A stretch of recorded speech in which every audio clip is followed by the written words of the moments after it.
नमः शंभवाय महेश्वराय नागेश्वराय देवाय नमो नमः। हाँ, आस्थावान सज्जनों, श्रावण का महीना यानी कि त्यौहार, श्रावण का व्रतों का त्योहारों का पूरा महीना है। 6 7 व्रत और त्यौहार आ रहे हैं इस माह में। तो आज हम आपको नाग पंचमी का महत्तम बता रहे हैं, व्रत की महिमा बता रहे हैं और कथा बता रहे हैं। नाग पंचमी की कथा क्या है और नाग पंचमी क्यों मनाई जाती है, कब से शुरू हुई है, ये उस कथा सुनिए आप।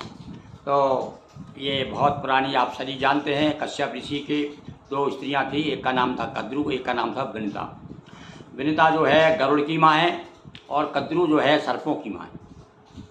ये दोनों सोते हैं आपस में, कभी एक दूसरे की पटती नहीं थी, एक दूसरे को नीचा दिखाती थी।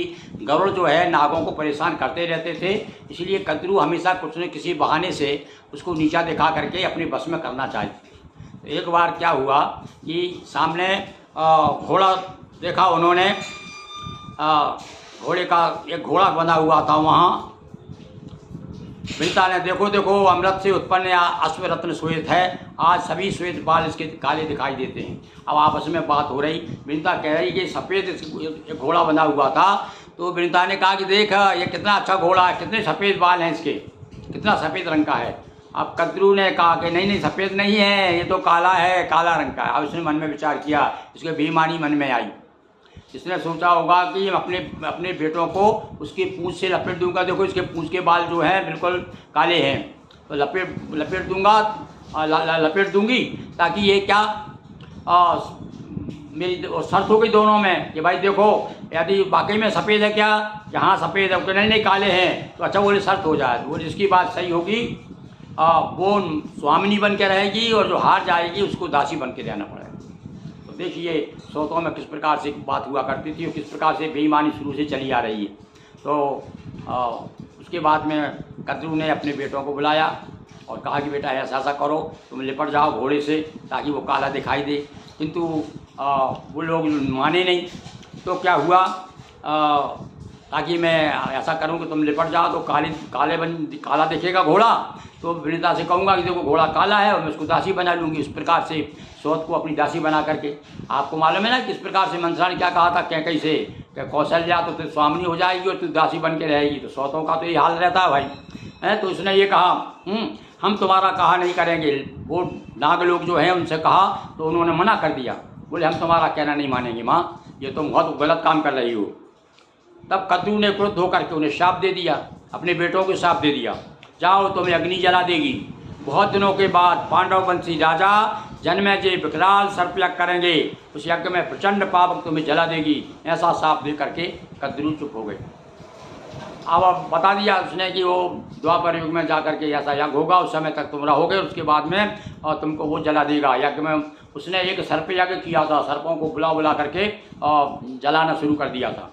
फिर जब उन्होंने हाथ पैर जोड़े तब उन्होंने बताया, उसी समय बीच में क्या हो गया कि एक ऋषि आ गए और उन्होंने कौन आ गए देखिए तो बताता हूँ मैं आपको। माता के द्वारा सप्त सर्पों को कुछ सूझा नहीं। वासुकी नाग दुख से संतप्त होकर के, दुखी होकर के, मूर्छित होकर के भूमि पर गिर पड़ा। वासुकी को श्राप दे दी। उसे दुखी देख ब्रह्मा जी आ गए। ब्रह्मा जी आए, वहाँ ऋषि कोई नहीं आए, ब्रह्मा जी आ गए और वासुकी से क्या, वासुकी शोक मत करो, मेरी बात सुनो। यायावर वंश में जरत्कारु नाम के एक ब्राह्मण उत्पन्न हुए हैं, आगे चलकर वे बड़े तपस्वी होंगे, उन्हें तुम अपनी बहन का विवाह कर देना और उससे जो पुत्र होगा उसका नाम होगा आस्तिक नाम का जो पुत्र होगा वह नागों के विनाशकारी नाग यज्ञ को राजा को समझा बुझा के रोक देगा। तो इसलिए आज भी कहा जाता है कि आस्तिक का नाम लेने से सर्प, वो आंकना मानते हैं, मानता है सर्प आपको परेशान नहीं करेंगे, घर में घुसेंगे नहीं। आप दीवार पर लिख दीजिए आस्तिक मुनि की जय या आस्तिकाय नमः, ऐसा आप लिख दें, ऐसा ही मानता है भाई। तो ये आस्तिक ऋषि हो गए तो वो तुमको रक्षा करेगा। ब्रह्मा जी की बात सुनकर के वासुकी ने वैसा ही किया। नागों को इससे अभयदान मिल गया। उसके कारण मिला, कौन के कारण, आस्तिक के कारण। वे इससे परम प्रसन्न हुए। उनका वंशधर आस्तिक हम नागों का विनाश रोक देगा। ब्रह्मा जी ने उनसे कहा, आस्तिक के द्वारा तुम लोगों का यह भय निवारण कब हुआ था, आस्तिक के द्वारा जो यज्ञ हुआ था उसमें भय का उनका भय निवारण किया था आस्तिक मुनि ने, तो वो कौन सी तिथि थी? अब देखिए यहाँ आ गया, समझ में आ गया कि क्यों मनाया जाता है और कब से मनाया जाता है।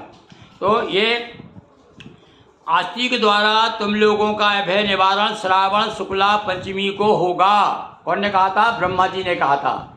और इसलिए युधिष्ठिर यह पंचमी शुभ देने वाली है, नागों को आनंद देने वाली है। इस तिथि को ब्राह्मणों को भोजन करा के नागों की इस प्रकार पूजा प्रार्थना करना चाहिए। देखिए यहाँ पर नागों की प्रार्थना बताइए किस प्रकार से नाग पंचमी पे आप पूजन करें, तो आप क्या बोलें सुनिए। भूतल पर जो नाग हैं वे प्रसन्न हों, जो नाग हिमालय पर रहते हैं, जो आकाश में रहते हैं, जो देवलोक में हैं, जो नदियों में, सरोवरों में, बावड़ी तालाबों में, उन सब नागों को हमारा नमस्कार है। ऐसा कह करके नागों विप्रों को यथायोग पूजन करे और उनका विसर्जन करे। तत्पश्चात सेवकों और परिजनों सहित स्वयं भोजन करे। पहले मधुर पदार्थ खाए, पीछे भोज्य पदार्थ स्वेच्छा से ग्रहण करे। इस प्रकार व्रत नियम करने वाला मरने के बाद नागलोक को जाता है, वहाँ अप्सराएँ उनकी पूजा करती हैं। इस प्रकार से वह 5 जन्मों तक निरंतर राजा होता है। यहाँ तक बताया भाई। इतना महत्व है नाग पंचमी का। उस अवधि में आदि व्याधि से मुक्त रहता है, पत्नी पुत्र उसके सहायक अनुकूल होते हैं। इसलिए नागों को घी दूध आदि से उनकी पूजा करते रहना चाहिए। युधिष्ठिर ने फिर पूछा, महाराज वो क्रुद्ध नाग जिस व्यक्ति को डस लेते हैं उनका क्या होता है? अब ये बताया, इसके बारे में फिर आगे बताया। यदि मान लो नाग ने किसी को डस भी लिया है तो उसका इलाज बताया उन्होंने। राजन, नाग के डसने से मृत्यु को प्राप्त व्याधि अधोलोक में गिरता है, वहाँ वह विषहीन सर्प होता है, वह भी जाकर के विषहीन सर्प बनता है अधोलोक में। सांप के काटने जिसके माता पिता भाई मित्र पुत्र बहन कन्या स्त्री कोई भी संबंधी मर जाते हैं, उनके उद्धार के लिए दान व्रत उपवास करना चाहिए और नारायण बलि आदि का विधान बताया गया है। तो इस प्रकार से आज हमने भैया आपको ये भी जो है संख्या 8 ये भी कल्याण के एक हमको प्रश्न मिल गया था, उससे हमने आपको नाग पंचमी की महिमा बताई कि किस प्रकार से कद्रू और वनिता फिर बाद में कहते हैं कि यहाँ तक बताया है और लिखा है ना, कद्रू वनिता दीन दुखो। अयोध्या कांड में बताया है तुलसीदास जी ने कि फिर बाद में क्या हुआ, कुछ सर्प जो है उसमें लिपट गए थे उसकी पूंछ से और उसने दिखा दिया। बड़ी सीधी सादी भोली थी वनिता, तो उसने बता दिया देख देख घोड़े के पूंछ के बाल काले हैं, और वो मान गई। उसके बाद में उसने आपको दासी बना लिया था और उसके दासत्व छुड़ाने के लिए बाद में फिर गरुड़ जी ने, आगे बहुत लंबी कथा है वो, पर गरुड़ जी ने नागों को बहुत परेशान किया, तब जा कर के वो उनके दासी पन्ने से छूटी। ये आगे बहुत से पुराणों में कथा है। तो इस प्रकार से आज हमने नाग पंचमी की कथा, कद्रू वनिता की कथा सुनाई, जिसके कारण जो है श्रावण शुक्ला पंचमी को नाग पंचमी मनाई जाती है। तो आज हमने ये आपको नाग पंचमी कथा आप जो सुनेगा निश्चित रूप से नाग देवता उनके ऊपर कृपा करेंगे। बहुत बहुत धन्यवाद। बोलिए नागदेव भगवान की देव। वैसे उसका एक मंत्र भी है जिससे पूजन, देखो पंडित लोग जब अभिषेक करते हैं ना तो ओम सर्पेभ्यो जय के पृथ्वी मनु जय तेभ्या सर्पेभ्यो नमः, ये मंत्र द्वारा जो सर्प का आह्वान किया जाता है, उनका पूजन किया जाता है। ये उसमें अपने भगवान शिव का अभिषेक होता है उस समय का मंत्र है। तो इस प्रकार से आप ये यदि मंत्र आपको याद है तो पूजन करते समय ये मंत्र भी आप बोल सकते हैं। मैं इस मंत्र को एक बार पुनः बोल रहा हूँ मैं। ओम सर्पेभ्यो जय के पृथ्वी मनु जय तेभ्या सर्पेभ्यो नमो नमः।